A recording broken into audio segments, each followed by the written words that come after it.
goes off. And we're going to go in 3, 2, 1, and... Hi, Steve Gillmor here. This is the Gillmor Gang.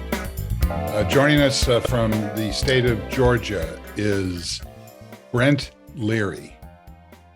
With greetings of happy birthday to the one and only Sir Denis Pombriant. Ooh. Thank you. Happy birthday, Dennis. Okay, so Dennis.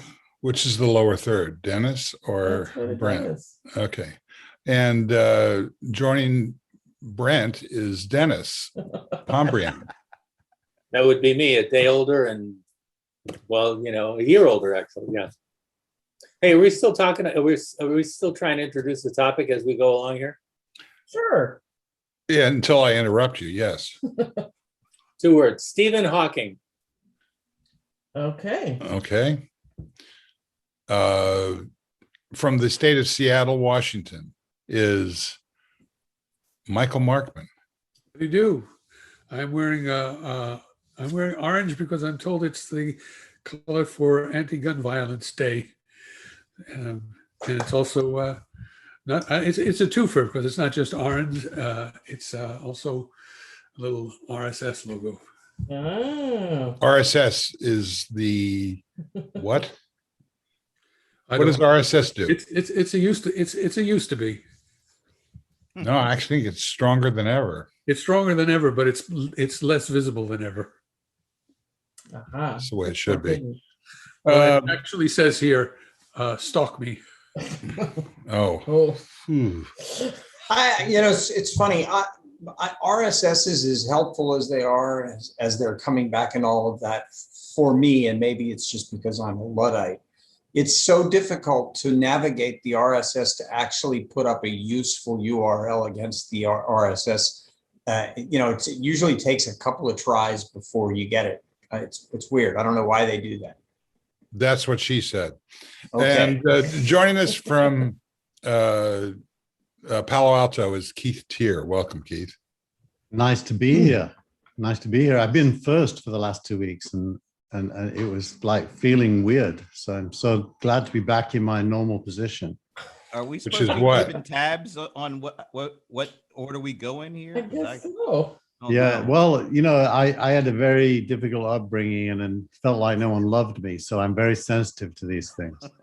We all love you. There's absolutely, we all love you with from the bottom of our hearts. I was about to say, Mom always liked you best.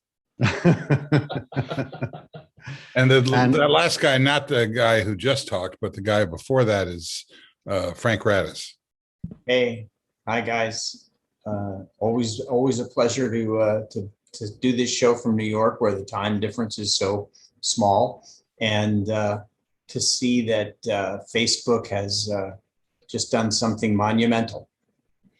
Ooh. Okay, well, it's a good shot. I would almost bite on that one, but I think that But I didn't take it with the over former the resident. edge. I think it's a temporary monument. I didn't go. Well, I think it's sufficient, frankly. Well, 2 years.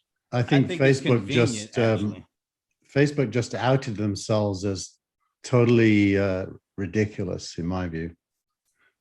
I wasn't. I don't disagree.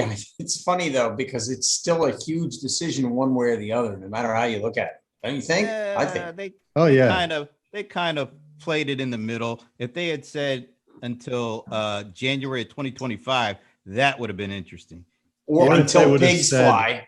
Or if they would have said we have no business deciding who can publish and who can't, that would be interesting as well. But this is, I agree with you. This is like trying to keep everyone happy, but making nobody happy.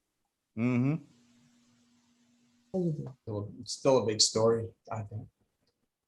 Oh, I think especially because it generates those kinds of points of view. I think that's what helps make it a story that's going to resonate for a little while. And that's the thing that really bothers me, is how much of this absolute falderall is out there that the media keeps jumping all over and everybody then talks about, and it brings Trump back into the mainstream, which Well, just you're guilty of that. You just brought this up, for absolutely, God's sake. you're totally, I totally agree with you. Why are you doing that? No, because it's a very fine, it's a funny fine line to me, because It's not a on the fine one- line. You something said to you, talk about that guy, and then yes, you did. That's yes, exactly. Well, The so point what's is your that was problem? That was the journalist in me, and I think any journalist has that. Journalist fatigue. Maybe. I just But- think every journalist has to deal with that. I find that interesting. That's But wait a minute, am the I the only one? conversation, the conversation shouldn't be about that guy. It should be about Facebook. No, the conversation should Yeah. be about whatever word Frank just used. What was that word you said? A Volderall or I don't know what that Folderol or is. something. Yeah, I've never heard What of the that. hell is that? I have no. Oh, overall. No, I didn't think. What was the word you said? I have no idea. I what don't you know. said. We're gonna have to go back and look at the Play tape. back I don't the tape. recall. Did you say Falderall? He did. Folderol. I said I think he Folderol. What the misspoken. heck is that? Falderall? I don't know, Falderall. but All this it's falderall. Michael Markman knows what Folderol is. absolutely, and I know where you can. I know Sounds where like you a can hear it depression some- drug or something. I can get you some I'm of taking that. Folderol. I'm not That's feeling so good. funny More that you Folderol. say that. It's in Guys and Dolls. It's the That's it. opposite. it's That's the helping me a opposite- lot. It's the opposite of Viagra because everything folds. Oh, What is all right. all this Folderol? Here's I wasn't ready a to go rectally there. challenged shtick again. You thought it was some drug reference. That is hilarious. I didn't know what it was, and the guys and dolls didn't help me at all there, Michael. Sorry. Trivial or What? nonsensical fuss. I'll take MGM backlot for A 40. showy but useless item. Circle gets the square. Ah, Okay, well, that Stephen Hawking. What is that about? Yeah, let's go to Stephen Hawking. Please. Yeah. Well, it's a metaphor actually, and it ties into this whole discussion. Hawking's big theory was that black holes evaporate over time, releasing something called Hawking energy. If you look at the current political environment, the big red or orange Cheeto Jesus is himself evaporating. If you know, he's like an Alka-Seltzer dissolving in water. I was just getting ready to go to his blog, though. Well, you're Can't find a it, day huh? late. It only lasted 29 days. I think the only people who are following him are in the U.S. Senate. And the press. Press because they have to, Senate because they think they need to. No, I think that's Stephen Hawking. another misinformation. They don't need to follow him either. It's part of the job Yeah, description. I don't buy it. Somebody has to. Yes, they. Hating No, they ambulances I and would. Cheeto Somebody would get fired if they didn't. It really is. They have to. Yeah, they do. Yeah. Well, they Until you know. they can assign someone on staff to do it and send them a report. Yes. Yes, they can. And send me a quick email. Thank you. Four lines tops. Okay, so that was funny. Stephen Hawking. Let's. No, I Let's go thought to that that was video. that was funny. Folder. Okay. So have we got it out of our system yet? The former resident. Well, here's the thing: the former resident is out of the system, but the Hawking energy he's released is not, and that's still congealed in lumps in places where it can do considerable damage. So Oh, thank you. I For don't. explaining I think that we. metaphor. I think we ignore it all at our peril. I don't think ignoring something is a political act. I think it is a personal act. And the less that we think about that guy, the better we feel. I'm not thinking about the guy. I'm thinking about the Hawking energy. Well, I understand I'm you. thinking about the state legislatures who are still passing or trying to pass bills to restrict votes, to limit the ability of the people who manage elections to actually manage elections, and in some cases to insert themselves in a position to overturn elections. Okay, well, that's a real That's a real thing, and that's Yeah. and that is all. Well, what has that got to do with that other guy who doesn't have a blog anymore? Pardon? So Exactly. that it reminds me, Steve, of when I was a kid, my mum used to have debt collectors come to the house on a Friday. They always used to come and knock on the door, for the insurance man, the milkman, whoever we haven't been able to pay money to. And we were always happy when we weren't thinking about the debt collector, but inevitably on a Friday they came. So the former guy's a bit like that. You can decide to be happy and not think about him, but what he represents and the people that think they represents them don't go away, and they will come back, not on Friday, but in 2022 and then again in 2024. Yeah, but So- several months ago, people were saying, "Oh, watch out, he's going to do real well with that blog."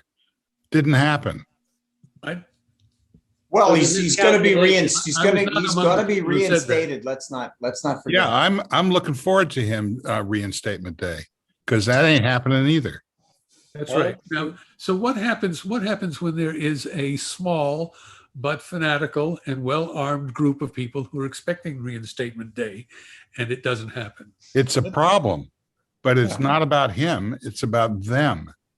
That's right. Well, It's always been about them. It's He's- always been about he's- them. Yeah. I agree. I agree. Yep. Yeah, he's I don't really think a that he. lens which is focusing energies and resentments and discontents that are abroad in the land. I think that the media is more responsible for triggering this than that guy. No, I think the media the media is not responsible for doing anything other than amplifying or reflecting. But what's really going on, Oh, I disagree with that statement. Go ahead. we can open that up. I mean, Oh, thanks. to me, the role of the media is never an opinion former. It's an opinion reflector or amplifier.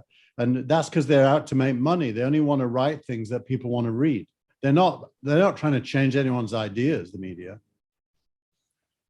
But amplification serves to change ideas because you always have people at the margin who are influenceable. So the prevailing tenor of the ideas that dominate the conversation shifts with whatever gets amplified.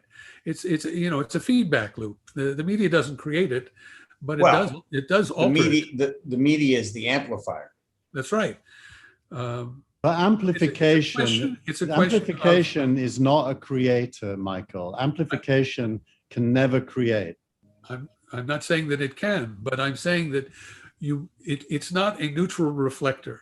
When you amplify some signals in hopes of getting more engagement, you bring in more engagement, and people at the margin are changing their opinions to go with the flow. But Oh if you boy, were to- that's a real description of how Fox News became what Fox News became. Yeah, but it's on the other side as well, Frank. If you were to try to, characterize the media as a whole, which you can't really because it's so bifurcated, but let's try. The media as a whole is liberal on the left and anti-Trump, anti the former guy, sorry. And so insofar as, Michael, you're right, it's the points of view of the liberal left that are being amplified mostly. Yes. So, Well, the- I don't think the media can be blamed for the right. Well, the problem is that it's asymmetrical. And when you have the right dedicated to a program to make sure that elections actually don't count and that the majority doesn't rule, the minority rules over the majority, it's very important to look at what the minority is doing because the minority has outsized power compared to their numbers. I think they became powerful because they became a majority for a while. For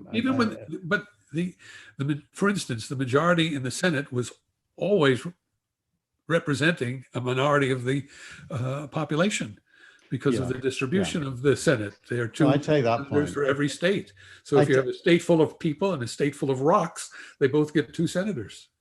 I take that point. There's a structural bias in the way the system works. That said, that could distract us from a more important point, which there's a growing massive dissatisfaction with life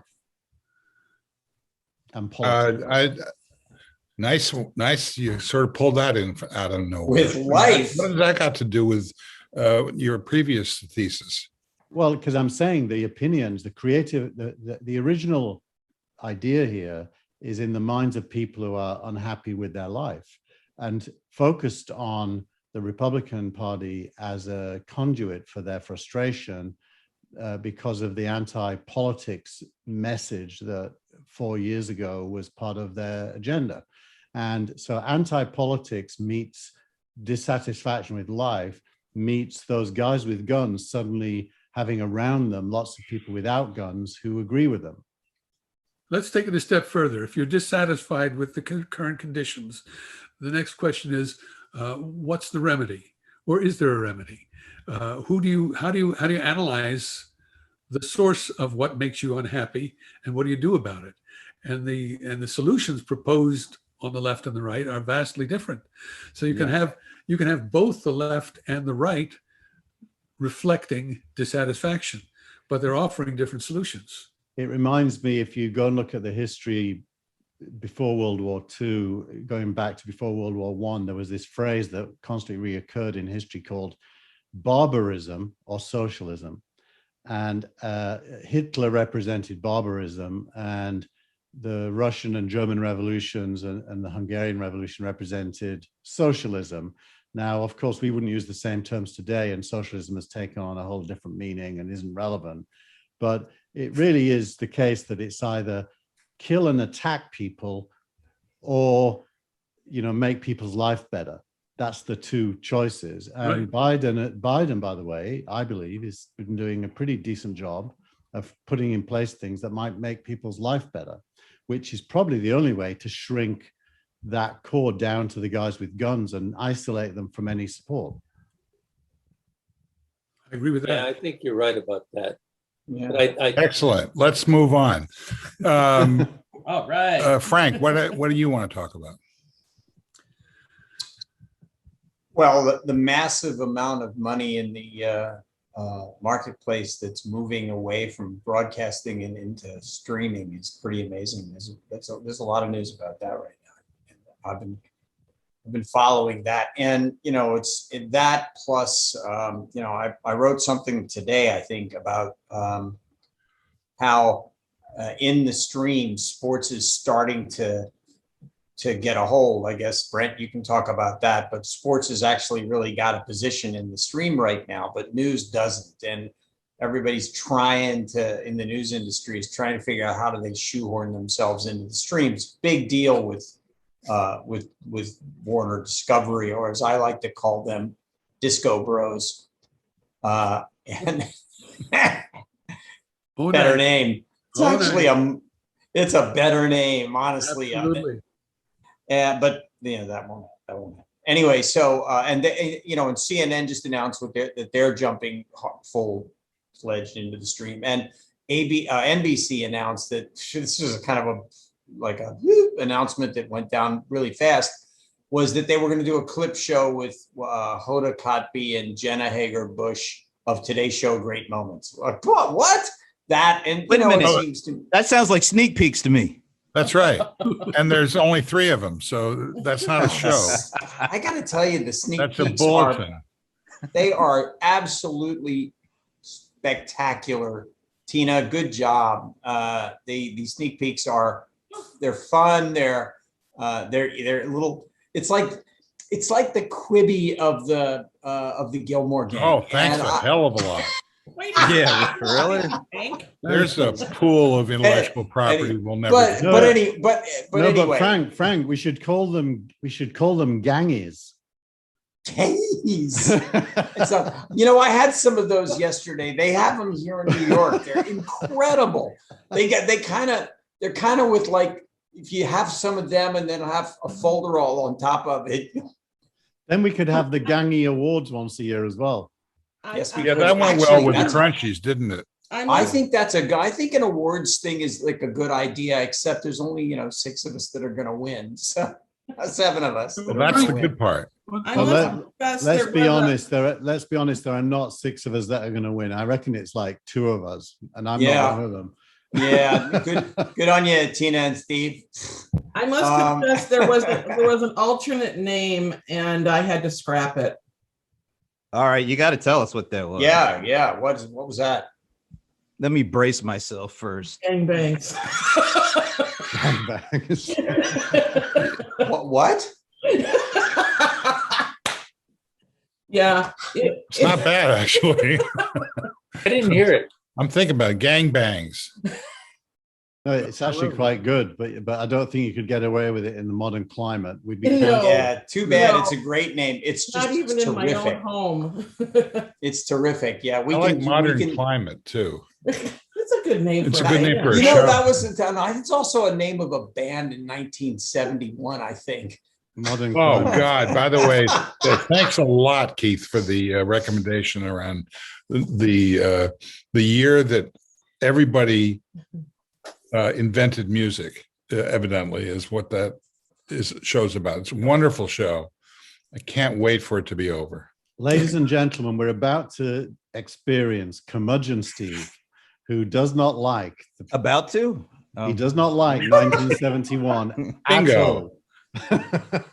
About to? Yeah. Yeah. No, I thought it's just wrong that is the year that music finally made a difference. I mean, it's like What year is this? I haven't heard the it's actual the year after the Beatles. 1971. It's not. Did worth we already arguing talk about it. 1971 It's a couple of 50-year. Yeah, It's that's a what 50th he's anniversary. doing. He's bringing it back because he's now watched the show. No, I haven't seen the last one. I don't know what happens. I have a feeling that it turns the clock to 72. That's I'm what pretty happened. Sure that's what happened. I'm pretty sure that you're right. There's really no substance to it. It's a 50-year marketing exercise. Every year, music made a difference. Absolutely. I was just That's thinking right. exactly the same thing, Michael. Every single year. I can remember when Elvis came on. That was a huge thing. I can remember the early I years. can't. I don't really? I remember the Yeah. middle years of rock and roll.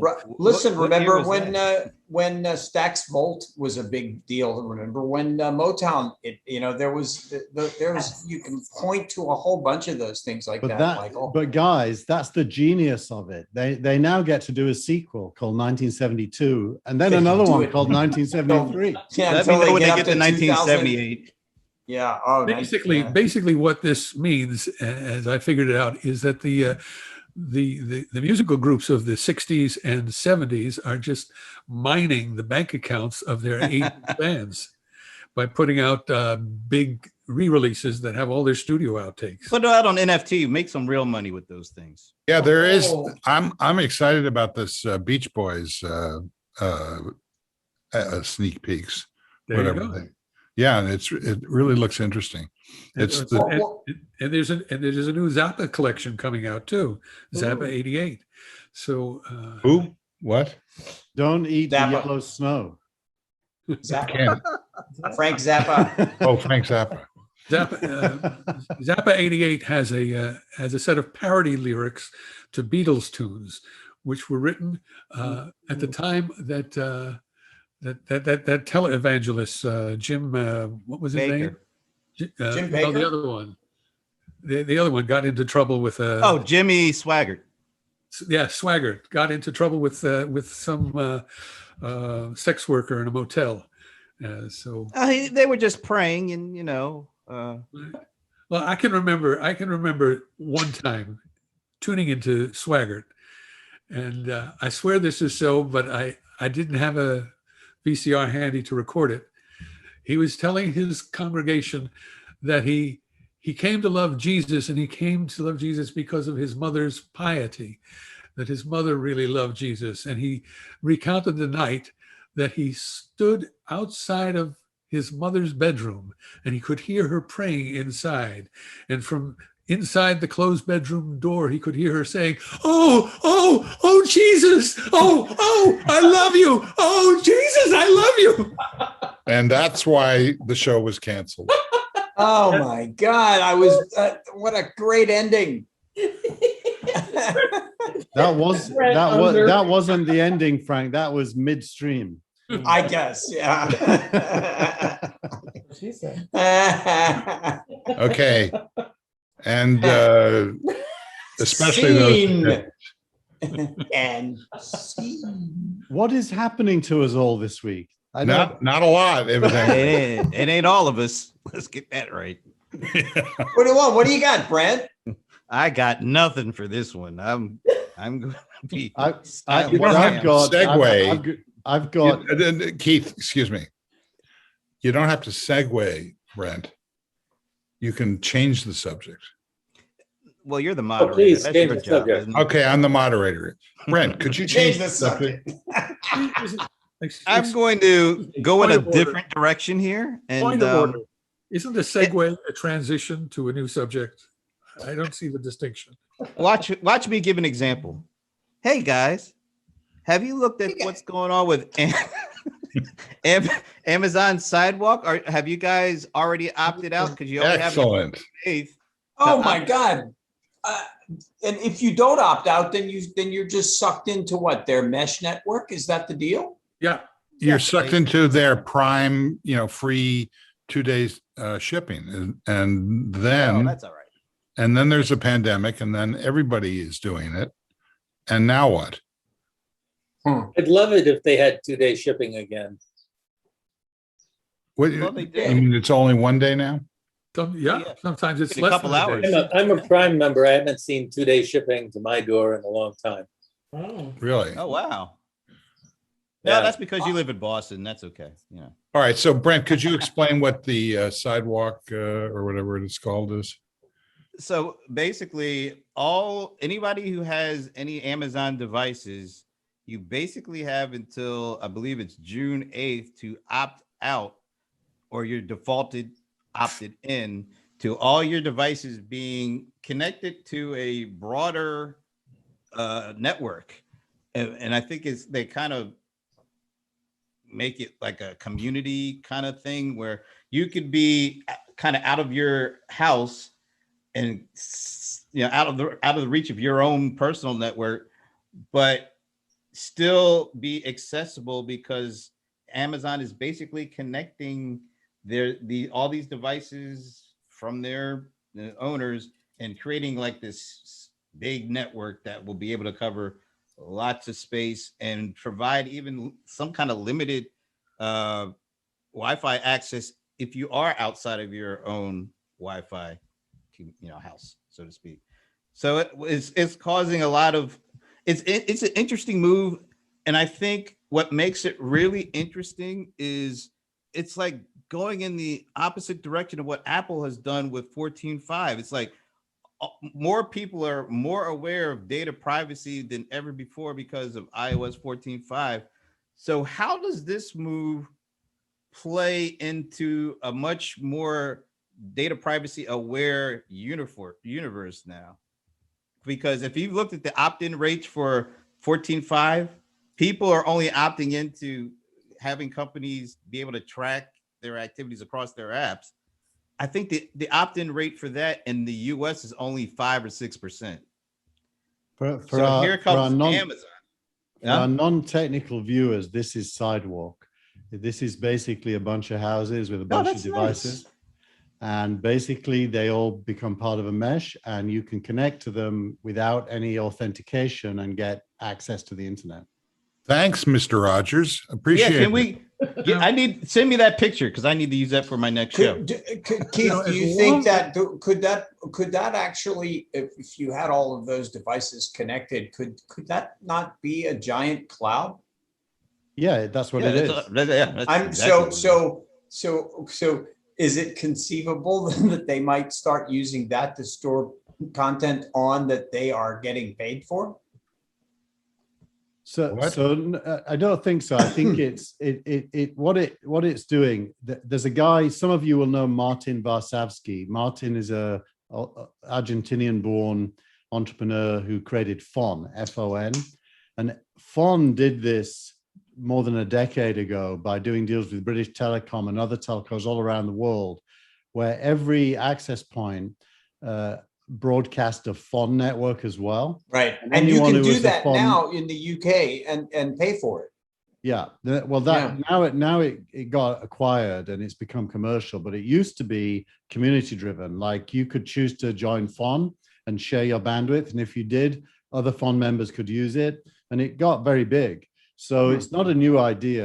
And What was the uses- incentive to? I think I remember it was a device that they gave away, right?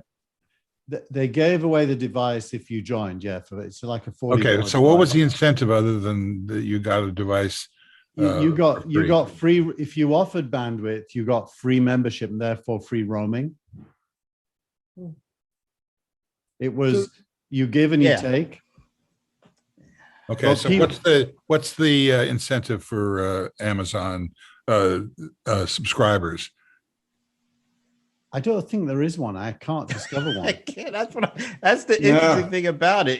It's really hard to understand what the benefit is to the individual for them to be defaulted into this network. Now, I will say that I think a lot of people will go, oh my God, I got to go opt out right away, or I got to get rid of my Amazon device, and then not do it. There's going to you be know, tons of people who don't Yeah, opt out and- for whatever reason. I mean, I feel like, oh shit, I've heard this now 3 times. I should, why haven't I opted out yet on the myriad devices that I have? I just hope that I can talk to my Alexa device in London through my webcam system so I can tell it to opt out. Or I suppose I could do it on the Alexa app. Yeah. So in any case, that's how you should do it. This you know, reminds any- me. It reminds me of a conversation a couple of years ago. I went to visit the Cisco CTO to talk about an idea, and I can probably say this now because it's no longer valid. But at that time, Google were begging Cisco and Meraki to collect MAC addresses of phones that walked past their access points. Now, if you think about this, if this works and if it's turned on everywhere, the Amazon device will see the MAC address of every other device that's in proximity, whether it connects or not, by the way. And so it all gets pulled back to AWS as a source of data. And Amazon basically has a real-time map of where everyone is. Yeah, real time. Now, That's- while this is all going and getting a lot of attention, Apple has already implemented a mesh network. Yep. You know, if you put your AirTags in your luggage, a friend of mine had this happen, and his luggage didn't make the connection when he took a flight recently. He was able to see exactly where his luggage was because of AirTags. And But how it's could read-only. he see from his own phone where his AirTags was through Apple's mesh network? No, it's read-only. It's read-only. What happens is other iPhones see his tag, and they report only to him that they've seen his tag, not to the cloud. And now when he turns on his phone and sees where his luggage is, it's because other iPhones could read it, but they can't write to it. Whereas Amazon's is read-write. I agree. I mean, Apple is following their principles of preserving privacy, but they are implementing a mesh network. Well, with preserving privacy for everybody except them. No, Well, theirs is not a. Their network is extremely active. All Mike, the metadata that they are recording and ingesting into these devices is used, among other things, for improving the UI and other types of workarounds to the idea that they aren't doing that. But at least on the Apple one, we could immediately see a benefit to users. Like if you lose your device, that's good. Most people aren't walking around with their Echo devices, mobile. They're just situated around the house. I still don't know exactly what the benefit is to the individual for, opting into the Amazon sidewalk stuff. well, you don't opt in, you have to opt out. Well, that's what I mean. Being a part of it, I guess. Yeah. So Tina's question is this ethical? It's ethical in the you sense have to that they're opt out. telling you, they're giving you an They're they're giving you mandatory an option. opting out. Is that ethical? It's No. better than Yeah. before. No, I'll didn't tell you have a why. chance. I just Kind of tried like the RNC. I just tried to do it, and Amazon took me to a retail page trying to sell me more stuff. Totally disregarded my request. So no, Wow. it's not ethical. How did you try to do it? That's terrible. Yeah, how did I went to the Amazon site and I started typing in opt out Amazon, and it completed the phrase. And I selected it, and it took me to a retail page twice. Was there anything interesting on that page? Any good discounts? You know, it was there was everything from galoshes to zit cream. It was bizarre. That's weird. You'd have thought you might have gotten dog and cat stuff. You would have thunk it, wouldn't you? Yeah. Yeah, I'm not sure that the operator error of trying to get to a page All right. qualifies as opting out or even getting close to opting out. Someone do it right now. I'm trying now because there's an article on The Verge that walks you through doing it using the Alexa app. So let me try this. Yeah, and by the way, if all you've got is a phone, I don't think it applies. It's up for Alexa and similar products, which I don't have, so I can't opt out. Well, you know, for example, there's lots of these mesh networks that are already up and running, whether if you think about it. An Alexa, for example, that's connected to a Ring doorbell, which by the way happens to be an Amazon product, is also creating a network of sorts. And because the Ring doorbell is connected to the internet, which is video as well. Who owns Ring? Amazon, I There believe. you go. Yeah. Well, I think that we're using the term mesh network a bit too loosely, I think. Are we? Yes. All right. So I Okay. just opted out with no issues. Actually, I was going to say that Apple's is more of a hub and spoke, read only, transmission belt, whereas Amazon's actually is a true network. And I don't know if it's mesh. I think it might be mesh. I think it's mesh, Well, whatever it is, but I did just do it through the Alexa app. No problem. Okay. that's good. And so I'll now put the I'll drop the link to the article in the chat here. into the Zoom page that nobody can read. Well, you four or six, Just something with it. seven. Okay, well, we'll publish it on the Telegram Yeah. feed, maybe. Well, All right. Was this Michael? Did you put this in the promo page for Sidewalk from Amazon? That's Amazon's page. That's not the Verge article. I just put it into the Verge article that it was very easy, 3 steps, pretty easy. So, the larger question, at least to my mind, is Amazon going to get away with this? And I would think the answer is yes. Yeah, because Sure. let's put it like this. At least they gave you a heads up. It wasn't much of a heads up. It's like a week lead time. Yeah. But at least they gave you that option. Whereas before 14.5, you didn't get the option. You were just opted in by default. So this is a reaction to Apple's changes to iOS operating system? Maybe. I'm not sure. I think must have been in the works for much longer than I that. agree. I think it was in the works much longer, but the week giving you a chance to do it, have a week to opt out. I bet that might not have been in the works for as long as all this other stuff is. I think companies maybe. are going to have to. I think companies are really going to have to think hard and act quick around how they have been taking customer data privacy for granted, because I'm starting to see more knowledge and understanding from a consumer perspective of what has been going on because of 14.5. When you get these notifications about an app now asking to do certain things that they were already doing before, and seeing all the things that they were doing, how can you not get a little bit more aware and a little bit more understanding of what's going on? And I think the more the knowledge level goes up from a consumer perspective, the more companies are going to have to do what Apple is leading the way for them to do. because people aren't going to stand for it once they understand not just what was going on, but the depth of what was going on with their You data. think people don't understand that? I think people that didn't they care like to because get they were getting free services in return Yeah. for their metadata. I'm not sure that people are having a big problem with that. Well, So I was just going to say, if you look, I'm going to put I'll find a link to that article about the opt-in rates. That was eye-opening. 5% in the US, I think it was 14% in the world are saying yes to these data tracker things through the iOS app.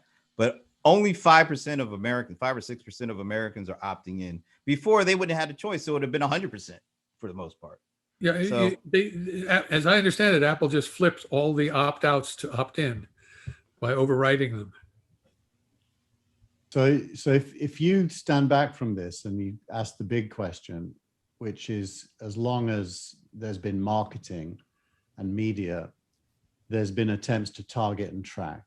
So target and tracking is not new. What's new is the ability to use highly scalable real-time technology for targeting and tracking. And you kind of ethically ask, is it surprising? No, because if you're in commerce, which is different, Steve, to the free service analogy. I mean, I'm talking about people who are selling stuff to you, like shoe stores or whoever. They're going to try and target and track you, and they're going to use tech to do it. Amazon is one of those for sure. Ethically, it's not surprising and it's not different. So the only thing that's different is that you are being asked to enable them by opting into a technology way of doing it or opting out. Where does it all end up? I mean, ultimately, unless we want to abolish marketing itself, we've got to find a way for consumers to give permissions or not. You could just say marketing itself is wrong, but I think you just had the answer. Unlikely to happen. You just had the answer, though. Companies have to make it an easy assessment of this is what we want to do with your data. And if what they say they want to do makes sense to users and users are comfortable with it, they're going to okay it. But what's been going on is they're doing all sorts of stuff, not telling anybody what they're doing. And then we find out later on, man, some of the stuff that they're doing, I would never have been okay with if I had really known what was going on. I know for me personally, I'm saying no to stuff. Like my Apple TV, if I've upgraded to the developer version, which is 14.7, I think. The Apple TV now says when you load, let's say, Peacock, this app wants to track you. And the message actually comes from Peacock itself. It says, if you say no to this, the ads you see will be random and irrelevant. But if you say yes, we'll try to figure out what you like. I'm actually saying no, despite the fact that that's going to lead to me getting worse ads. And I don't really know why I'm doing it, other than the mood of the times has driven me to not want to be tracked. But that may be stupid of me. Well, I can remember listening to episodes of The Gang years and years ago when Robert Scoble was a member. And he was always talking about how much he welcomes tight tracking, how he wants vendors to know who he is and what he has and what he's into. I think that's okay. I know he still feels that way. He'd much rather be recognized than bombarded with irrelevance. I think it's for me personally, I think it's okay if I know what's going on. If I have the option to opt in or not to opt in, and you tell me why I should opt in, and I have the opportunity to say, hey, that makes sense. I'm opting in because I know I like what I'm going to get from me opting in. Otherwise, it's just we're opting into stuff that's good for companies to track us. Absolutely. I know for sure if Brett just got Blackmagic ATEM ads all day, he'd be a happy camper. There's some discount coupons. There's one other layer to this. Most companies aren't immortal. A few of them seem to be. And when they go out of business, your data is one of their assets, and they will try and monetize that asset in some way. I can remember back to the first .com crash. I used to get emails from companies I'd never heard of because companies I had signed up with disappeared and sold my data to someone else. Yeah. Terrible. Hey, who thinks there's privacy on the internet? Scott McNeely. There's never been privacy. I mean, just look at your mailbox. Wasn't that Sun Microsystems? Yeah, he was the Yeah. guy that said, "Get over it. There is no privacy." Yeah, that's exactly right. But also your actual physical mailbox, I mean, is evidence of the lack of privacy. How much real mail do you get in that every day versus attempts to market to you? It's just going to get worse, or I should say more, potentially more intense, because look at, we're talking about devices now that track every piece of your vitals, how much you walk, what your heart rate is when you're walking or running, all the vitals. And that's data that companies would love to pay to get their hands on. And, this stuff has to get figured out, because it's either going to be beneficial in the end, or it's going to be terrible for us all. It's funny, but Brent, what you said though earlier on about what Apple's doing with the new upgrade is it's they also own those medical devices that you were talking about. So I think Apple actually has figured it out, or they're certainly on the track to figuring it out. I think they're on the track. I think Facebook and companies that make 98% of their revenue through ads are on the defensive, and Apple can do this because they make most of their money currently off of us buying stuff that they actually make. So it makes sense for a company like Apple to do this, because they're not hurting in the transition that's taking place, where Facebook is potentially could get killed by some of this stuff. Yeah. Well, how was that for a transition? That was a hard that you put on the brake and took a hard left, man. It was like, that's what I'm here for. Here's another segue. Apple's developer conference starts next week. Do any of you expect anything from it? I just got to say that was one of the smoothest segues, because I just finished talking about Apple, and that is. Well, I applaud that segue. I used to spin records on the radio. I knew how to do segues. Should we be expecting something? It seems like I read something recently about something that they might put out there. I've read too much about that. Well, the developer conference is always 2 tiers. There are occasional announcements of products that will ship imminently, but there's also a lot of information that they're giving to developers for products that are 6 months or a year or even further away. So it gives you a glimpse into their longer range thinking, as well as things that you can sign up to buy right away. Are there any leaks? Well, our former colleague Robert Scoble has been sniffing around, and he has on his blog a very extensive set of speculation of what they're up to in terms of moving from today's world into a world that stretches out years ahead. Although, to be balanced about this, Robert has posted that exact post with slight changes every year for the last 3 years. I know he's he's going to be right sometime. He eventually he will be. I mean, he's been enamored of that vision of the world for at least a decade, but it is getting closer in many ways. I took a look at the latest Snap Spectacles version 4 that they announced a week ago, and somebody on Twitter actually got a test of them. And I asked the question whether the artifacts, and they are AR, they put objects in the world through the glasses, and the glasses are fairly slender, but design-wise, it's the same as Google Glasses in that there's an outward-facing camera and an inward-facing screen. So I asked the question, are the artifacts you see tethered to the glasses or to the world? And so if you're looking at your dentist store and the opening times come up, if you turn around and look at Safeways, you still see the dentist store opening times, even though you're now looking at Safeways. So they haven't yet figured out how to use geometry and math to place objects tethered to the world. They're tethered to the glasses and the camera, which is How much do they massive- cost?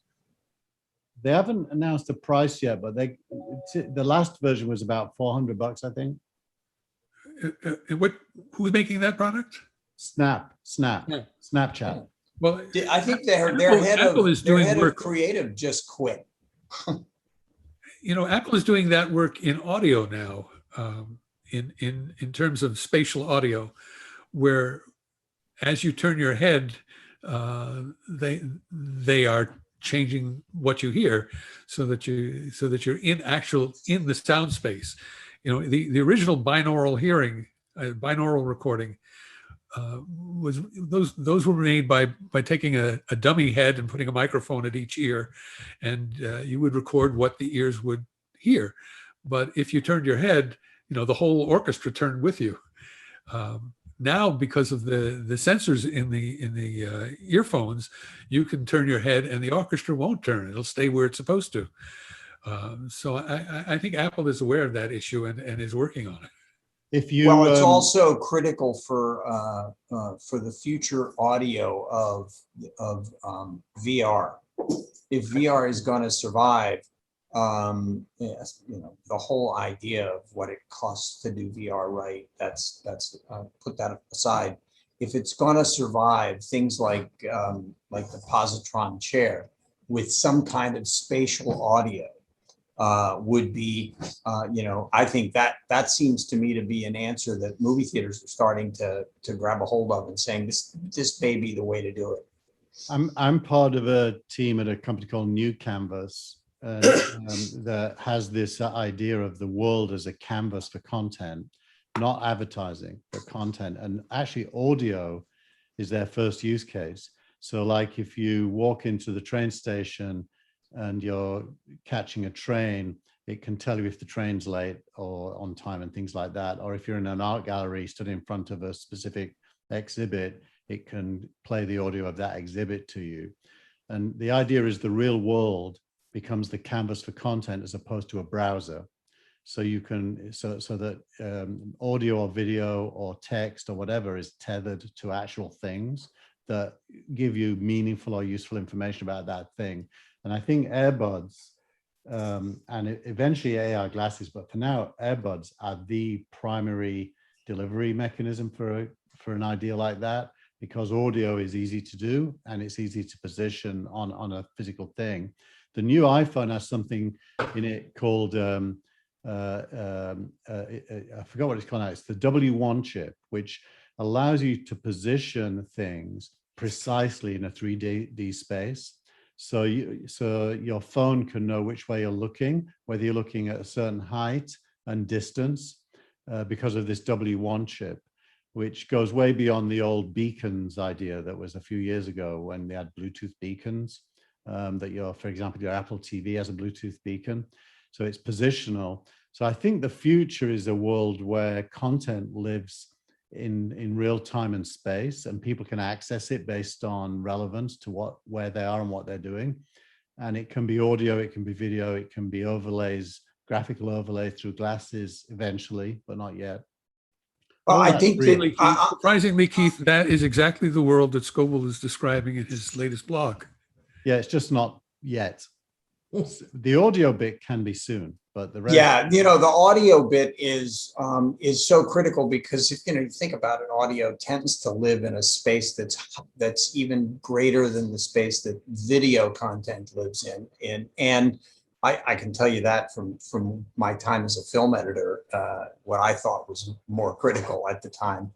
But the idea, you made me jump to the idea of this friend of mine who has a company that's doing audio for electric cars. So what does this electric car sound like? Not only on the inside, but what does it sound like on the outside? Because imagine walking across the street and actually not hearing the car that was coming up on the left because it's, electric.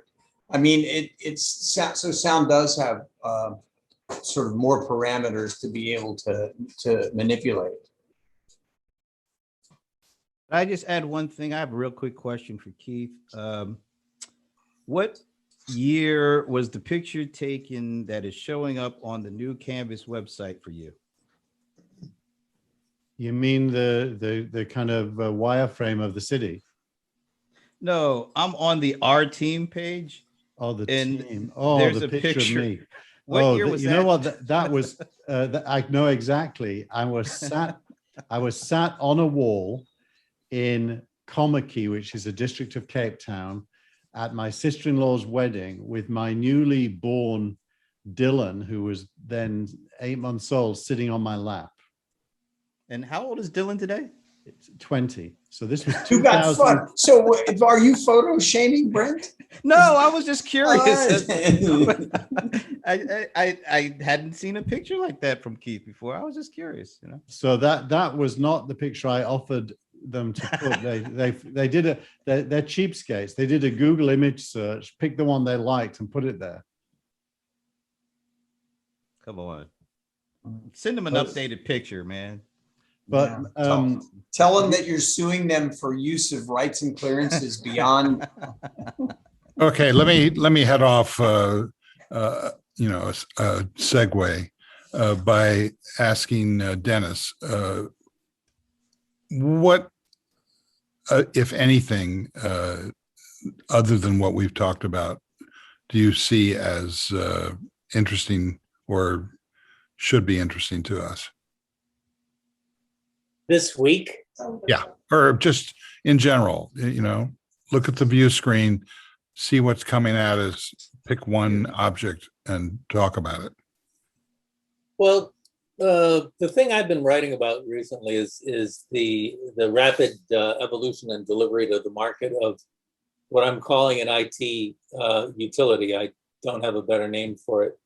And there have been a lot of introductions over the last month or two from companies like Oracle and Salesforce that just keep reinforcing the idea that information is becoming a utility, with the difference that unlike, say, electricity that gets delivered to your building and that you use whatever way you want, you, the business, need to become the custodian of your information, capturing your data and pulling information out of it and applying it to your business, because information is now the raw material of any business. It's the essential ingredient for making money. So I don't know where you take that, but that's sort of been occupying a lot of my time. Boy, that sounds like extension of the earlier conversation to me. About understanding that the ownership of the information is worth money. Oh, it is. It is not only that, but well, it's the ownership of data. It's sort of a business's secret sauce to understand the best way to extract information out of the data. They're two very different things, and businesses need lots and lots of new essential technology to do that with. Or they buy it from a data collection hub that puts it together at their need. So this is what I need to know about this demographic or this group that's buying my product. This is what I want to know about them. Should be able to go and buy that. Don't you think? Now, that's some of it, but I think when it gets down to what has Frank Radice bought from me and what should I advise him to buy next, or should I alert him to the fact that there's a recall on something that he bought or anything like that? That's not something you buy externally. That's stuff that you have to generate internally. Now, I'm not saying that. Well, I know, I'll tell you something, Dennis. I would love to be able to walk into a giant store and hit this big screen that popped up exactly what you just described. This is what you need today. I'd like that.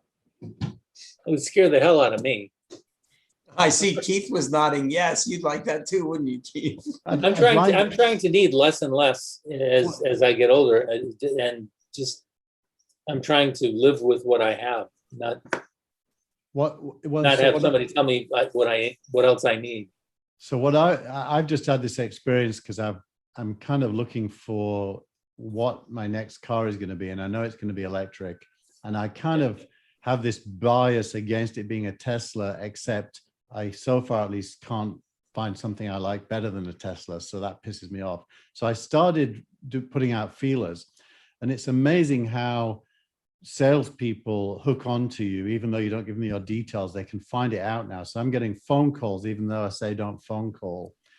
I wouldn't mind a private channel that let me get information, even from a dealer, actually, as long as they didn't try to talk to me. I really hate the sucking my time without my permission, but I don't mind getting information. And even detailed information, like if you come and buy this today, here's the price, would be fine. If it was like that, I'd even give my phone number and my text number and my email address. But they don't. They're so primitive. They basically are just building lead gen and then pummeling you with phone calls or emails or text messages that just pisses you off. So well, yeah, Keith, I just filed a story today about that very idea. And one of the real powerful things about the new technology that's rapidly coming to the fore is that it's smart enough to know when somebody's at the early stages and just collecting information. And it's not a good way, it's not a good use of expensive personnel time to chase after them. And so they just let that sit and mature until there's a clear pathway to a salesperson. I wrote this primarily because there was a company that I won't name that had some big announcements this week in that vein that I thought were pretty impressive. Right, Steve? I don't know what you're talking about. See? You know, it would be really nice if you could put up some kind of defensive profile that said, here's what I'd like to have in terms of information. Here are the ways I'd like to hear about it, and here are the ways I don't want to hear about it. And if you could put that up as a shield, you could get the kind of customer outreach that you wanted. There's the name of the company, Michael. Shield. Frank's got to run. So Frank, last thoughts? Yeah, it's been an interesting show all the way around today. I've enjoyed it. Good to see you. I got to roll at the top of the hour too. So, Chow mein, lame brains. Later, Gator. I'm waiting for him to disappear. There he goes. Okay, how much time do we have till the top of the hour? Oh, we got 15 14 minutes. You're talking about Frank. Michael, If I could just say one other thing pertinent to what Michael just said, the only I think the only information that would make a vendor not call you, as is happening with Keith, is if you gave them a clear impression that you're not ready to buy. Right. And Well, that works. I've done that. I've done that a few times. The clever ones say, "Are you ready to buy? Tell me if you're not." And you say no, and they say, "Okay," and they go away. But it's too much work. When I get calls from salespeople trying to sell me something for my humongous company, I just tell them, "Look, I'm a solo practitioner. I'm a consultant. I don't need what you've got," and that's it. They say, "Okay, thank you," and it happens very quickly. Yeah, but it's still there's a better version of that doesn't involve you having to deal with a call. Absolutely. Ask Doc Searles about it. yeah. Well, Doc is talking more prophylactically about stopping the unknown tracking that's going on. I'm not sure what that has to do with what you just said, Dennis. Well, Doc was one of the early advocates of something called vendor relationship management. or VRM, which tried to do some of that. But being early is just as bad as being wrong. There's no technology to support the complexity that required. Well, I agree. That was actually coined on this show okay. Well, by VRM. oh, okay. Yeah. I think And I had the same feeling about it then as I do now, which is that it's massively complex and won't work. It's massively complex. It shifts all the time depending on where you are in the purchase decision cycle, and to do it well, I think requires a lot of active management that nobody would invest in. That's right. Why should anybody actively manage what they don't want? Well, the main thing would be to find a way. It reminds me of Delicious. If any of you back in the day used Delicious, which was organized bookmarking. People used to say, well, why would anyone put the time in to organize their bookmarks? And then Delicious came along and made this really easy way to make folders and save bookmarks and actually store it syntactically, logically within areas of interest and so on. And everybody suddenly started saving bookmarks because it was easy. One click, save, done. So you basically got, users only put effort in if it's self-rewarding.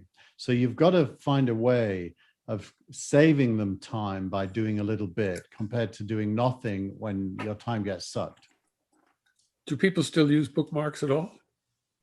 You're kind I of do, passive now. Your browser remembers what you looked at, and if you just it will give you a list of frequently visited places, and if you just begin to type, it will complete for you.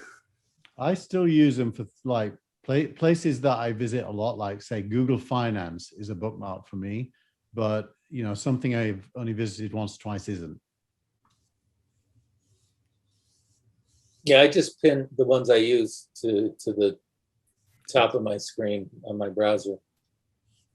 So I can just go back and forth, which is kind of nice. I've got 4 folders and 3 direct links on my bookmarks bar. And my 4 folders are news, personal, tools, and my stuff. And then the direct links are Google Finance, Feedly, and TechMeme. And that's it.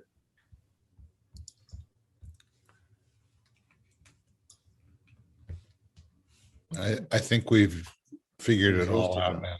Yeah. It's like the guy who says, oh, I just finished the internet. I'm done. Well, the one thing we haven't talked about that is becoming more and more interesting almost every day is Twitter's reinvention of itself as a platform for creators, which this week they market tested the $3.99 subscription service called Twitter Blue. But really, that's not really the news. The news is that they acquired this company called Scroller or Scroll for easy screen reading. And they've previously acquired Review. They've put Spaces from being an option to now the primary choice on mobile. When you choose a new tweet, Spaces is the first choice. That somebody at Twitter who's a product manager now has a roadmap, and it's now becoming very clear what that roadmap is, which is to turn Twitter to a much better platform for creating Twitter experiences and not just a feed.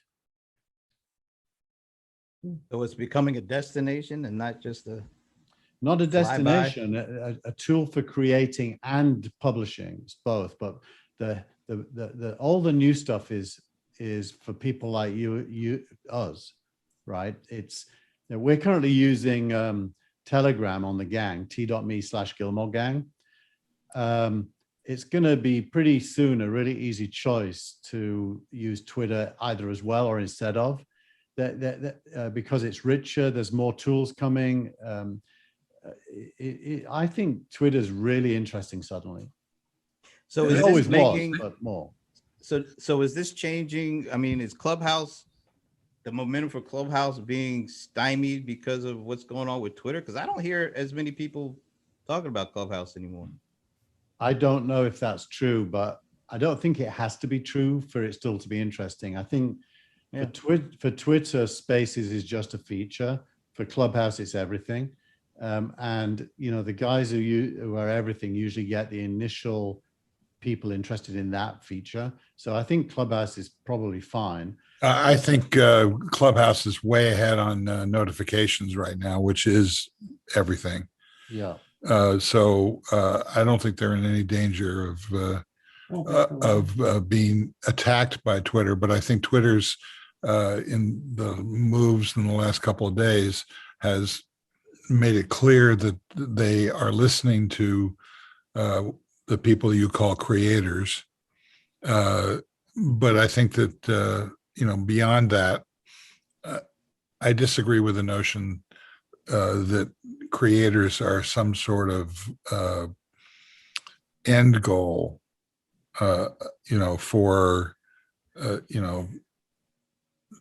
self-fulfilling, the idea that you have to be an information worker in order to be able to survive. So I think that what they're doing with Spaces is going to be very effective shortly, because what they've solved now, they haven't released it yet, but they've solved the problem of are there any spaces that I'm interested in? How do I find them? Yeah. And the notifications on the part of Clubhouse are the answer to that.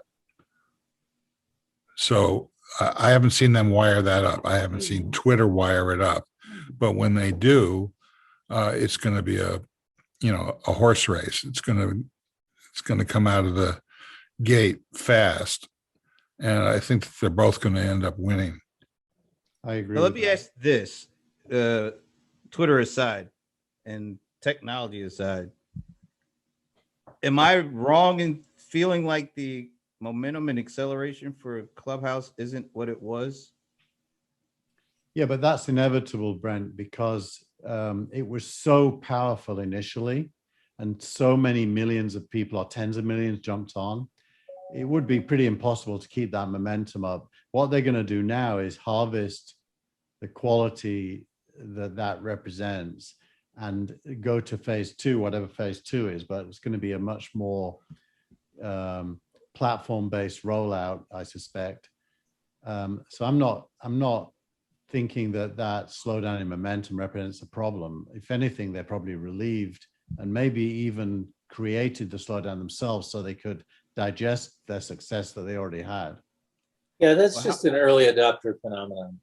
Yeah, but how many active users are there, and how does this trajectory compare to like what Facebook was or what Twitter was in early days? I'm just curious to see, is it still on that path? Because we know how many active users are on Facebook and my personal experience with Twitter and Facebook, for that matter, was a different experience, but it was much more focused on basically looking at it and saying, I don't know what this is good for, but there's some interesting people here, and then sitting back and waiting for that to manifest itself.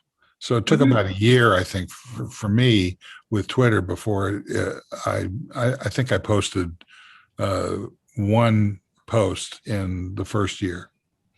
And then all of a sudden it started to gel as the users started to take over in terms of adding user signals like retweets and at mentions and the like. What happens is if you've done. You mentioned earlier, Steve, that you didn't understand. I don't know exactly what you said, but you said something about creators not being the focus. I think that's the focus that we're seeing from all the different so-called players coming in. What Facebook is going to do, what Walmart's going to do, et cetera, is focusing on delivering tools for creators. That's not the end game. That's of course it's not the end game, but that's the path. If you go back, if you cast I don't agree with you. Back to the early days of all this, we used to hear the term user-generated content, We're every Unfortunately, we did used to hear that. well, every user was a generator, and I think what platforms are now recognizing is that you need stars.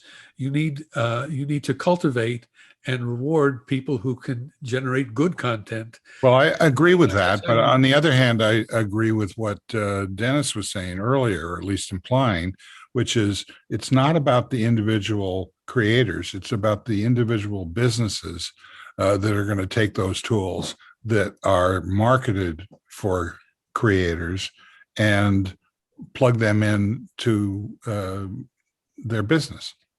And there are lots of layers to it, but that's what the driver is going to be. I don't think that creators is more than a pitch.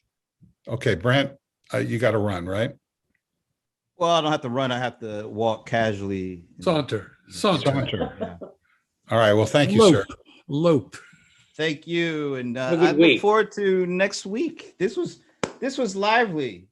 I stayed engaged for the whole 90 minutes. Woohoo! Well, we figured out the trick. What's that? I haven't figured it out. I'm not going to tell you. Then it won't work. Oh well. All right. Well, that coffee you had this morning wasn't just coffee.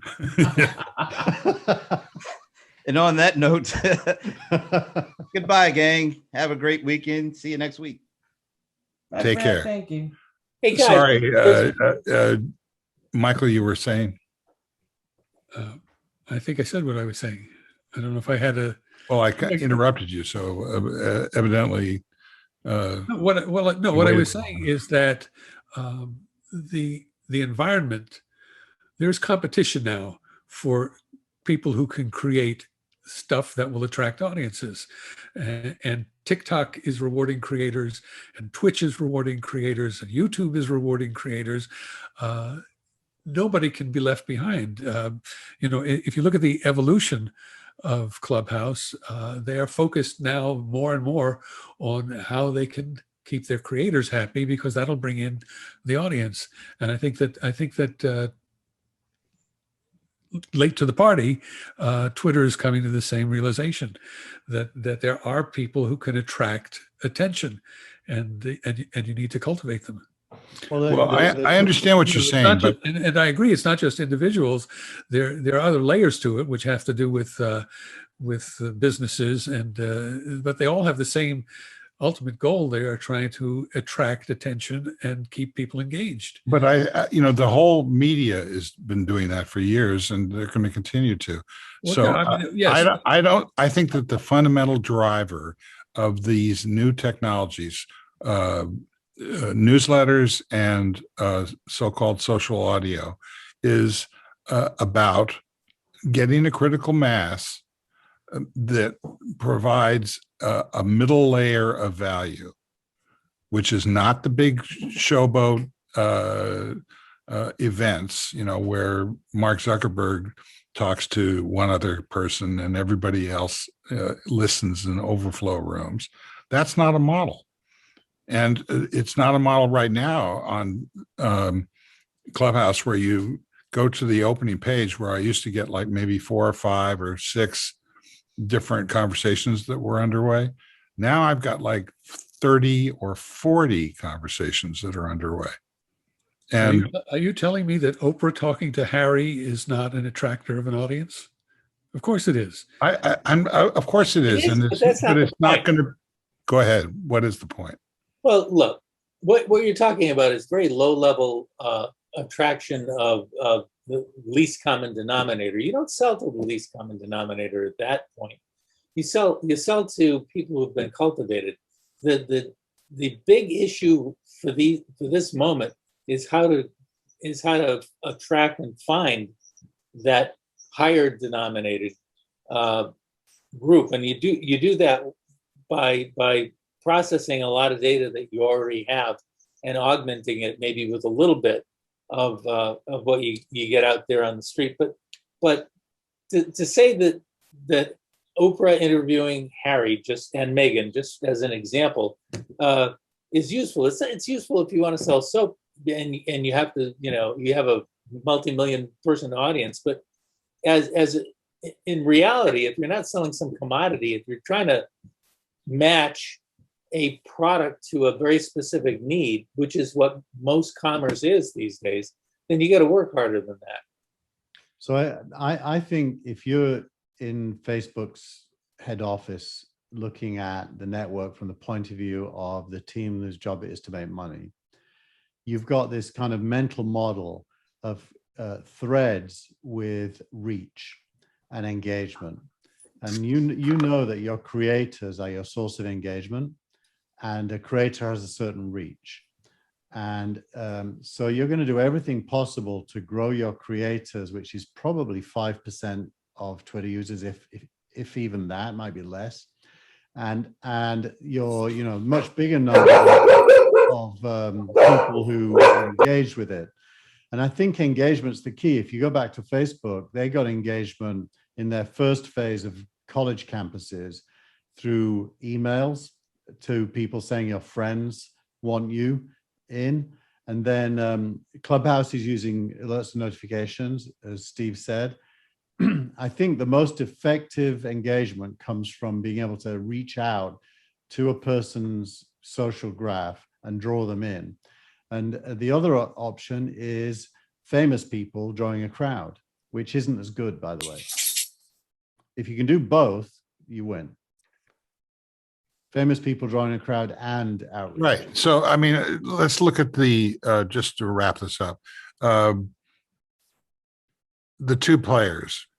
Clubhouse gets famous people, but what they don't have is this layer of doing business that relates to the, what is called the creator economy, which I disagree with. I think it's more of the business economy. In other words, in this new work from anywhere, digital transformation environment, how do you manage your time? That's the main subject that is of interest to a layer of people in the middle that are trying to figure out, what is this good for? Am I going to invest in this? And the investment that I made in Twitter took a considerable amount of time to gel. And it was born on the backs, for me, of a bunch of people having, sort of misusing the technology, which was to have personal conversations and then attract a growing number, a very small number of people into their cohort, I think is a word that's being used now, that all of a sudden, when that gelled, it became a destination that was mandatory for keeping up with what was actually going on. And at that point, what's going to happen with either Spaces or Clubhouse, and I think probably both, is that there's going to be that critical mass is reached. And so it depends upon the ability to have stars in the system. But look at the stars in the Twitter Spaces system. There aren't any. And the reason there aren't any yet is because there's no mechanism for discovery. Where do you go to find the directory of what's going on there? Yeah, that needs to be fixed. If you were alerted when the people you follow are going live on a space, and you were able to say yes or no to jumping in, that's probably the first step. Right. There was a thread, I believe we put it on the Telegram feed or one of the newsletters, where somebody who was in a town hall listening to the Clubhouse founders, basically they detailed what they're working on in terms of notification harvesting, exactly what you were just talking about, Keith. So, they're very focused on that. That's one of the two teams. Is Twitter really focused on that? I think they're doing too much right now. they've got too many different oars in the water.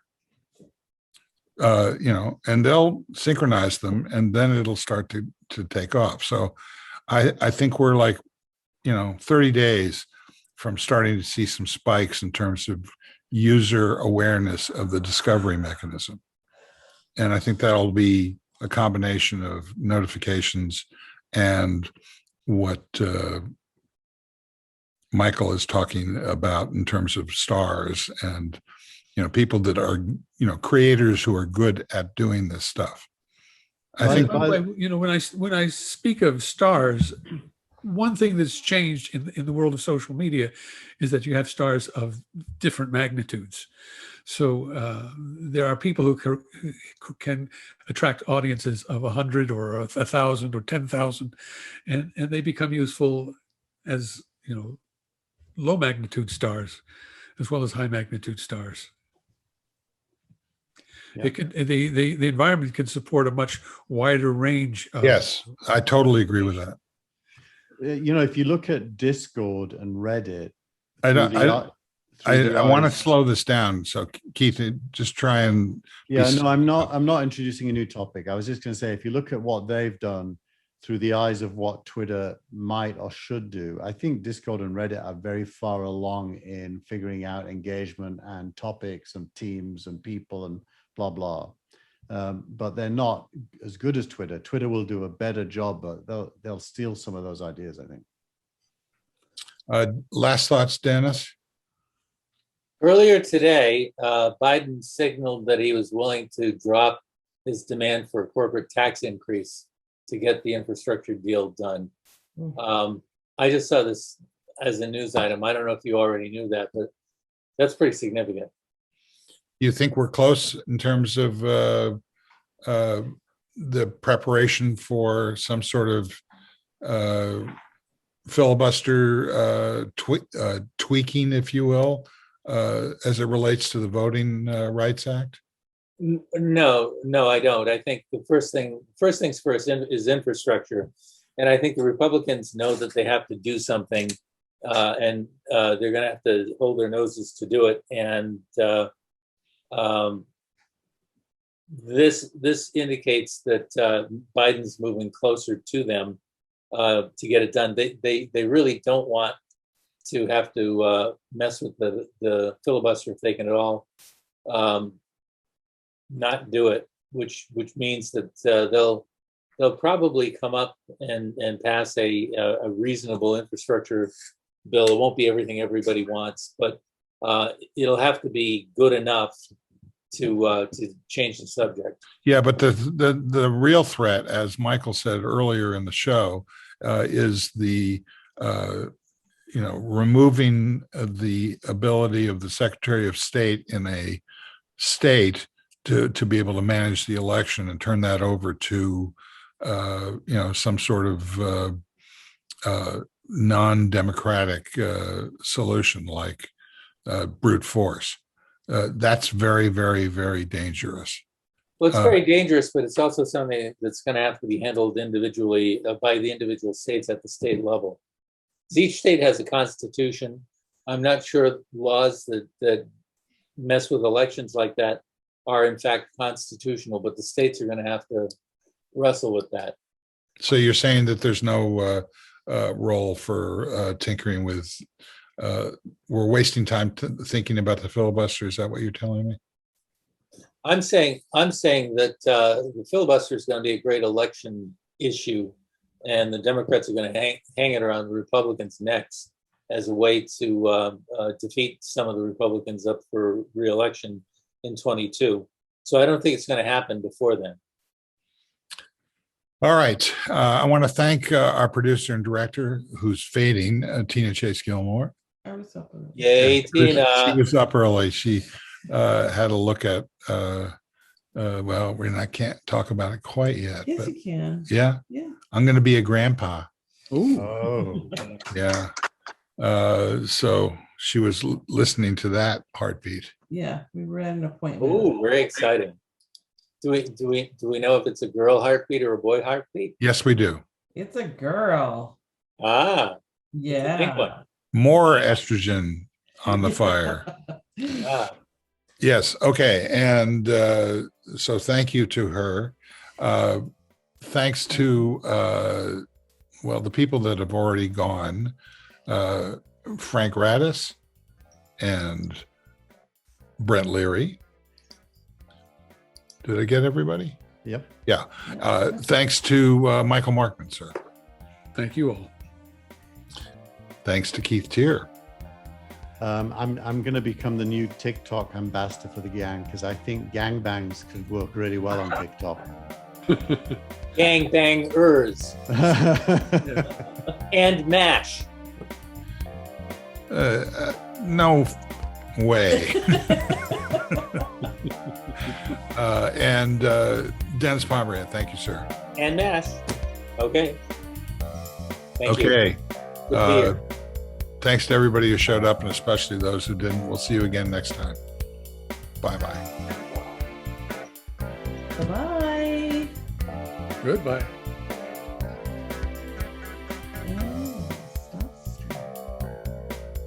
Done. Okay, stream is on. So.